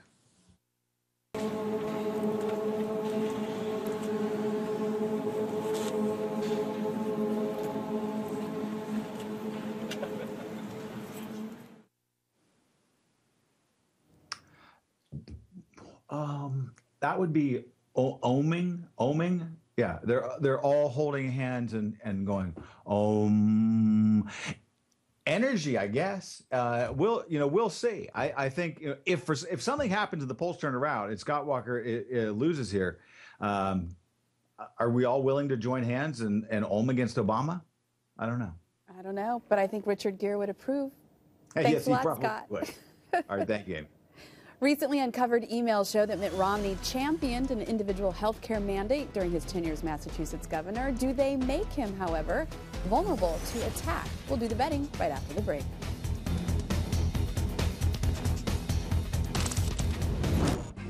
Hi, everyone. This is Amelia from FreedomWorks, here to invite you to a very special event. FreePAC is a national gathering of Americans interested in restoring freedom. This year's event will feature speeches from Glenn Beck, Dick Armey, Matt Kibbe, and many of the biggest names in the freedom movement. So go to freepac.org today to pre-register and help restore liberty in your community and across the nation.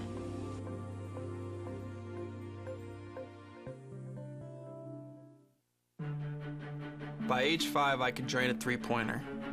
By 8, I could outplay opponents twice my size. By 10, I knew someday I would make the pros. Focus, dedication, determination. These are the things that have prepared me for today. But for what tomorrow might bring, I prepared with Food Insurance Emergency Food Supply. It gives me the confidence to face any opposition. Order today at foodinsurance.com.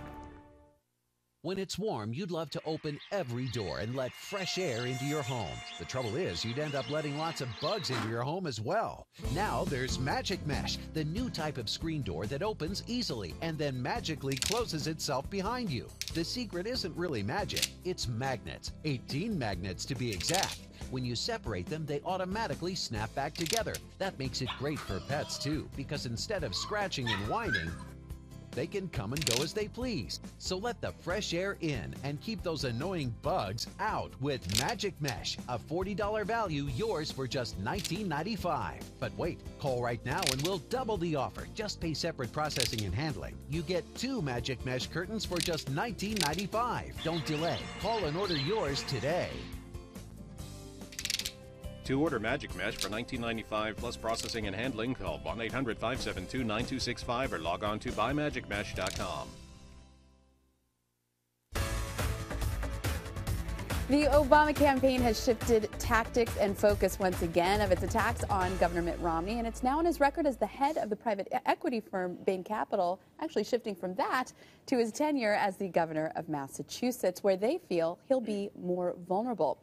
That would seem to make today's Wall Street Journal report of emails from the then Governor Romney defending the individual mandate included in his Massachusetts health care proposal maybe damaging ammunition for Team Obama. Will Kane, do you agree? I do not agree. But first, let's say this. You're right. That the argument that Mitt Romney was a vulture capitalist sucking the blood and jobs out of middle-class America's life stream hit a POTUS, or former-sized POTUS, speed bump this week. Let's show you what I'm talking about. The real issue ought to be, what has Governor Romney advocated in the campaign that he will do as president? What has President Obama done, and what does he propose to do? How do these things stack up against each other? That's the most relevant thing. There's no question that in terms of getting up and going to the office and, you know, basically performing the essential functions of the office, a man who's been governor and had a sterling business career crosses the qualification threshold. So Clinton really hates Obama. Right, that's the lesson. No, but we do know this. We can add Bill Clinton to the list of Democrats, including Harold Ford, Steve Ratner, Cory Booker, Ed Rendell. It goes on and on. Deval Patrick, with Bill Clinton possibly putting the nail in the coffin of the Bain Capital is evil argument. And simultaneously, we have seen the Obama campaign shifting gears, as you suggested, towards a focus on Mitt Romney's stewardship as governor of Massachusetts. Now, I contend to you this is a poor shift. This is a badly contemplated shift because the Obama campaign would be attacking from a position of weakness. Now, let's talk about the two areas they would focus on. First of all, let's talk about jobs. That Mitt Romney, according to the Obama campaign, was a poor job creator in Massachusetts, that he ranked 47th out of 50 states. This is what you hear people like Stephanie Cutter and Obama surrogates saying out there. And in turn, you hear Romney surrogates saying, no, actually, we were 30th out of 50 states, leaving your head spinning and not knowing what to think. But let's put up a chart at least, and we can compare the unemployment rate in Massachusetts during Mitt Romney's tenure as compared against the unemployment rate in the overall United States at that time. And you can see that they're largely similar. By the way, both campaigns are correct in their statements. The cumulative time frame of Mitt Romney's governorship from 03 to 07, he does rank 47th out of 50 states. But if you take where he started in the first year and where he ended in his last year, he does rank 30th, meaning if you leave those years out in the middle, first and last only. Regardless, I feel like attacking Mitt Romney as an insufficient job creator is attacking from a position of weakness for the Obama campaign. It requires them to say they are good job creators, that President Obama has been a good job creator. I'm not sure that's the argument he wants to have over the next couple months, and we should just remind ourselves that on Friday, the latest jobs numbers suggested 69,000 job claims, almost a third less than everyone was expecting. That brings us to the other point of critique, and we learned today in the Wall Street Journal that some emails have come out from during Mitt Romney's governorship of Massachusetts. Now, when Mitt Romney ended his tenure as governor of Massachusetts, he apparently purchased 17 hard drives in their computers to clear out all the emails that were going between he and his staff during that time. But they missed one.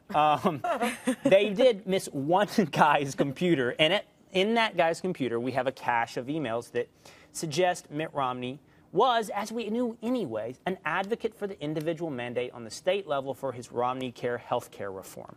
And he advocated for this individual mandate from really a really strong position, meaning he was constantly out there advocating for it, saying that this is not just a technocratic position to champion, but that it doesn't make sense from a libertarian standpoint. In fact, let me put up a quote that he wrote in an article. This is a first draft that actually didn't end up getting published in the Wall Street Journal. But he said, either the individual pays or taxpayers pay. A free ride on the government is not libertarian. He goes on, an uninsured libertarian might counter that he could refuse the free care, but under the law, that is impossible and inhumane. So what these emails reflect is that Mitt Romney was 100% behind the concept of an individual mandate at the state level. Does that give the Obama administration, the Obama campaign, an opening? Does it show a vulnerability to criticize his governorship of Massachusetts? I would suggest to you guys, just like the job situation, the answer is no. You cannot say, hey, you had a bad idea, but we put it on steroids. Well, I think it depends on what the Supreme Court says about Obamacare. I don't think that they have fashioned, or rather, they can't move forward on what the attack will be based on Romney's support of single-payer Massachusetts, because if Obamacare is held constitutional, that will be one thing. If it's held unconstitutional, I think they'll approach it a different way. But they're establishing right now the case. And I do have to say, by the way, where are the hard drives from when Barack Obama was a state senator? Did we ever see those with all the emails? You haven't seen those. Just a little side note there. But on the issue, by the way, of moving from Bain to this, you said that this is bad. But is it worse than Bain? Because the Bain thing was a disaster, it seemed like. They had just thoroughly and completely lost the argument on that. But and where else do they go? Well, that's what I mean. There's Bain, and there's Massachusetts. But so is this there's better? No skeletons. Is this there's better? No personal attack. I mean, Will this seems is better, to think right? it's not. You think it's not better? I think it's probably a step better, but I also agree with Will. These are losers. I think you're just going to see iterations. I think they're looking for what works, sort of like in Wisconsin, and they, by the way, haven't found it. And they're going to cycle through all of them again and again and again. But I don't think the Supreme Court decision affects whether or not Mitt Romney is vulnerable with respect to Barack Obama. No, I don't even think that's going to have an affects impact. the narrative about how they portray it. If it's, it could. I don't think they have an argument here. I mean, I'm concerned about some of the decisions Mitt Romney's making already in terms of this guy Levitt that he just nominated. I have concerns about what Mitt Romney's going to do as president with respect to Obamacare. I have yet to hear what he's going to do. Yeah, I want to repeal Obamacare. What's your alternative? What's your solution? That's my concern, but I don't think this is an issue where Obama's going to have a vehicle by which he attacks Romney via Romney Care at all. Sort of backtrack on that vehicle. It seems here that the presumption is Obama is not going to campaign on Obamacare in any way. However, Buck, to your point, if the Supreme Court finds the individual mandate constitutional, for example, won't Obama very happily campaign on Obamacare and say Mitt Romney didn't go far enough? We'll see if that probably. Yes, I think he would have that no shifts choice. polls. If the constitutionality of Obamacare, the potential constitutionality of Obamacare shifts polls. Let's not forget these guys are politicians and they follow polls, and the polls don't suggest Obamacare is a good thing to run on right now. Here's what I think. You're a man of principle. You're not looking at it from the way that the Democrats might, which is, as we've already discussed, they're trying to there's the get out the vote effort, and there's also fighting over that slice in the middle. If Obamacare stands, which I think we all think it probably won't, but if it does stand, then what you'll have is campaigns to go out to different groups. People who can stay on the insurance until they're 26, people who don't have, their pre-existing conditions are covered, whatever the case may be, and say, forget about your principle, forget about everything. Do you want this covered or not? vote Obama. Here's what I think. I think that Mitt Romney's governorship of Massachusetts inoculates him from a lot of the attacks, the offensives from President Obama. But what I think it interestingly does is give both of them a good defensive posture. So in other words, the debate goes like this, right? The minute President Obama crosses across the river and attacks Mitt Romney for Massachusetts health care, Mitt Romney can say, hey, you took my idea and made it worse. Right. Or the minute that President Obama comes to attack jobs, the minute he comes to attack jobs, Mitt Romney can say, you've done a terrible job at jobs. The point is that it gives them both a rebuttal. You see what I'm saying? But it gives no one ammunition to fire a first shot. Well, you would hope that Romney would make the federal versus state argument. I hope you wouldn't say, you took my idea and just made it bigger. Here's what I think about that, Buck. You brought that two different aspects. I think there are three aspects to the individual mandate. One is constitutional, one is philosophical, and one is federalism. So Mitt Romney has lost the right to argue on one of these for sure, and that's the philosophical concept. Right, of course. And so that debate can't be had with President Barack Obama. He's left with the weakest, which is federalist. By the way, federalism, while we love it at this table and many of our viewers do, I don't know that the independent swing voter at home really internalizes the concept of federalism. We talked about the 10th Amendment at this table before, and is this really what voters think about? This is what brings voters out? I don't know. And the constitutional aspect, as you just said, we'll know in a month on that. Couldn't Obama put Mitt Romney on the defensive, precisely as he's going to campaign on Obamacare. He can say that it was good for the public. And Mitt Romney, by the way, what is this, federalist argument? If it was good for Massachusetts, why isn't it good for Kansas? Why isn't it good for South Dakota? I think you're right. And I think if Obamacare is struck down, by the way, then the administration shifts in this posture of, well, Mitt Romney knew that this was a good idea in the state of Massachusetts. He thought it was good there. We had some problems with the actual legislation. I think they'll push it onto that. They'll say that it's fine. We won't do an individual mandate. It'll be a tax, or there'll be some other way. But health care for all is a right. We're going to push on that level. And oh, by the way, the guy who says that we pushed an unconstitutional law and that this was a bad idea, that guy did this in his home state. I think that there's a way they turn this around that it becomes a weapon for them. Remember also, I think the Obama campaign thinks it has sort of a smoking gun, at least, in the idea that they can blame Congress for everything, and Mitt Romney can't. And you've seen this. I mean, Bill Clinton was out recently repeating what Obama and Joe Biden have been saying, which is, well, the jobs numbers are bad now because of what's happening in Europe, and the jobs numbers are bad now because of gas prices. And I mean, the jobs numbers are bad because Congress has been, at loggerheads. They are going to blame. Mitt Romney, on his various records, kind of has to stand up there on his own. Is it ineffective so far? I mean, is it sort of like the Bain argument? They sort of blame everybody? So you think it's pretty effective so far? Or, I mean, the polls say it's pretty effective so far. The polls say that Romney's doing pretty good. I don't think the blame game's going to work, though, because he had Congress on his side for a good part of his presidency as well. He had, House and Senate on his side for That's not going to stop him from doing it. No, you're right. Doing it, you're a sane, rational I think pointing that out, I think pointing at Congress is a signal to anybody who's paying close enough attention that I have nothing else to say. That's what I was trying to get at. Hey, let me shift gears 1 second and return to something you said. Not only did this email cache raise questions about what Mitt Romney's vulnerabilities might be in a presidential campaign, but I think it legitimately raises questions again about who Mitt Romney is and how he might govern. When you see Mitt Romney advocate so wholeheartedly for the concept of the individual mandate, and when you see some of his surrogates suggest, here are some ways we might get businesses to voluntarily cover their uninsured, and one of the concepts is by publicly shaming these businesses, by placing ads in the Boston Globe of businesses that aren't sufficiently covering their employees. By the way, that was rejected. This is private correspondence. I mean, this is sort of, look, they should have been more careful. Now, by the way, use cell phones when you're going to do this kind of thing. That's Don't exactly send emails. What she said. The surrogate whose email said it was spitballing. Spitballing. I mean, so this is sort of like the some of the crazy campaign ads we've talked about that never saw the air. But still, I think Jedediah raises the point. I think it's a legitimate one. Let us not forget that a few months ago we had serious questions about Mitt Romney, and those questions remain. Yeah, and he's also hiring people now as part of his transition team that have been lobbying around the country defending these health care exchanges that are part of Obamacare. That worries me. I mean, to me, the irony of this is that had Mitt Romney taken conservative advice during the Republican primary and thoroughly repudiated it, and then these emails come out to show him personally involved, I think he'd have a much bigger problem than being consistent through the Republican primary Maybe he's smarter than we think. He's like, I think I know what I wrote to my email. Yes, that's somewhere. I think he's been pretty smart so far. All right. I do. The Island of Misfits Stories is up next. Stick around.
coming this year from Mercury Inc.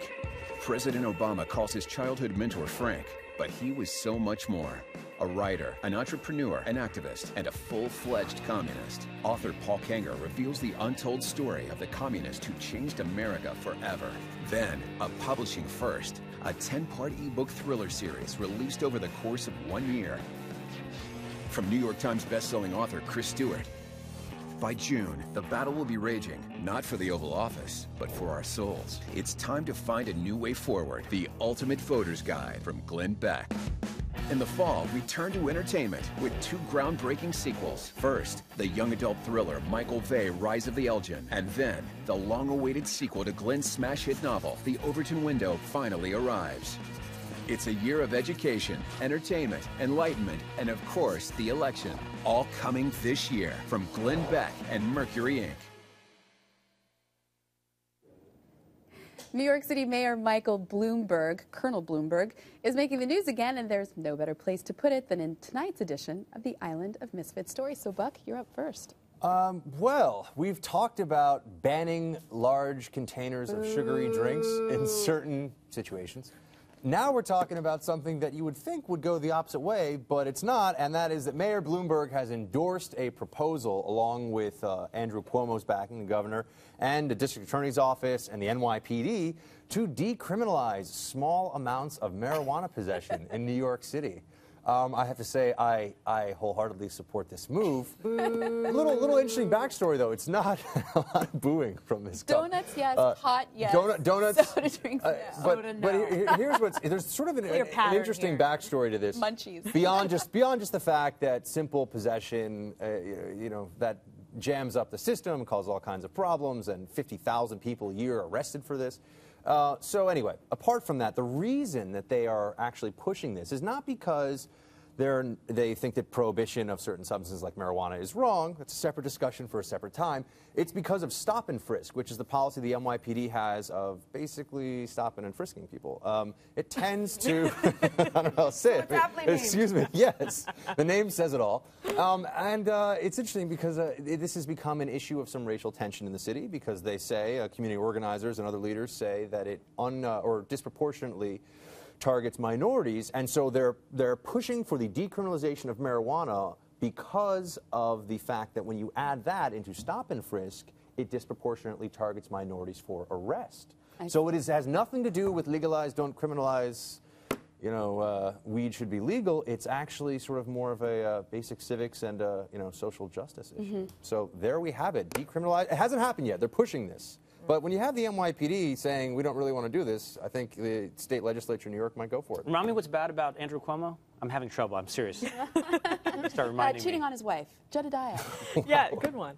Well, if you live in New Jersey and you take your pet into the car for a little trip, little drive, your dog, your cat, they need to buckle up. Otherwise, you could be facing $250 to $1,000 fine if they don't have their seatbelts on. What? Yes, I kid you not. Now, compare that to a $46 fine that you get if you have a human without a seatbelt. It's apparently much more if you have a pet without a seatbelt at this point. 17% of dog owners are in cars sitting in the laps of people who are driving, and they see this as a huge safety hazard. Now, I have a dog, as you know. We have a lovely photo of her, how she travels. No. That's my Emma. She's in a little cargo bag, as you can see. And yes, she is wearing a hoodie. It was cold. But she sits on my lap in the little bag. You can't really see the bag there. And I seatbelt myself and her together. Apparently, that's not allowed. They have to be in a little carrier of their own, buckled in. They have car seats for pets, so you could always get one, which I probably will. Let's just fess up now. But it's debatable. Some people say this is a hazard to other people on the road if the dog's all flailing about. Some people say this is a racket, because that's what it is. It's a racket. Regardless, if you drive in Jersey, you don't want to. I wouldn't want to pay the $250. So buckle them up. Do you have a little doggy bowl with water that fits in the cup? Yeah, I do. You do? I've heard of those. Amazing. A change of clothes. You know how it works. Will Kane. God, it would have been the perfect transition to talk about my 4-year-old's fish funeral today, but on the subject of pets, yeah. It was a bad deal. How long did bad deal all around. Jaws last? 2 years old. 2 years. Oh, okay. And how was Jaws disposed of? It's a long story. Maybe it's an e-block for another day, because today we got to rewind and revisit the fact that we brought you this story on Real News about mining asteroids, potentially harnessing asteroids in outer space and mining them for minerals that the world might need long into the future. Well, there's an article in the Wall Street Journal today that suggested that might not be so necessary, that the amount of minerals in this Earth, the one that we live on, the one beneath us, okay. Yeah, that one, might last us for another 10,000 years. And then when they broke it down to the different minerals available to us, we're talking about, 610 more years of potash, which is essential and necessary for fertilizer growth, which basically, yes, well, it solved world hunger and proved Malthus wrong, but yeah, I mean, it was interesting to think that, yes, it's good to think big, to dream big, to capture asteroids and drill into their heart, but you might just have to drill underneath the ocean sometimes too. Wow. All right, Essie. Well, I know I usually like to be silly during my e-block, but this is actually very serious. My very good friend Jesse Kelly is running a special election in Arizona CD2 for Gabby Gifford's old seat. And a group called House Majority PAC ran an ad recently against Jesse Kelly in which they show this. And now she stands there with that smile and pretends to be some kind of hometown hero. She's a hero of nothing. Now, my friend Jesse Kelly looks pretty bad in that ad, calling Gabby Giffords a hero of nothing. How callous. What this doesn't tell you, and why this is such a dangerous example of exploiting this terrible tragedy, is that he made these remarks, of course, before the shooting. Oh. And was talking about directly to Gabby Gifford's own words, where she called herself a hero of Obama's policies, specifically talking about Obamacare. So taken out of context and in a really disturbing way, and nothing in this ad goes on to disclose that this was, of course, before the shooting. Really the dirtiest, ugliest thing I've seen this election cycle yet. It doesn't get much lower than that. No. Well, I'm going to try to maybe lift the mood a little bit. This is how we in America might think of the Greeks and their work ethic. I want to bring you this video.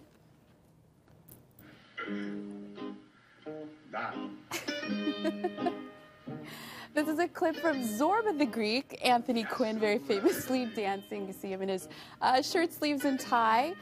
So we think of the Greeks as being, pretty nice, fairly benign people. This, of course, is how Europeans think of the Greeks. Spartans! Tonight we dine in hell! Give them nothing, but take from them everything! You all have very perplexed looks on your face. Give them nothing, take from them everything. But what is really amazing is this news is what the Greeks think of themselves. Unfortunately, I couldn't find video of that because the Greeks, they believe themselves to be the hardest working Europeans on the continent. A new survey of Britain, France, Germany, Czech Republic, Greece, Italy, and Poland and Spain were asked if you were hardworking, or which was the hardest working country. All of those countries except for Greece said Germany. The Greeks proudly pointed at themselves. So tonight they dine in hell. Give them nothing, take everything. If you're used to working 4 hours a day, you start to think that maybe I shouldn't have to work at all. And so those 4 hours are unacceptable. That's all the time we have. But make sure you're following us on Twitter at Real News GBTV, and we'll see you back here again tomorrow night.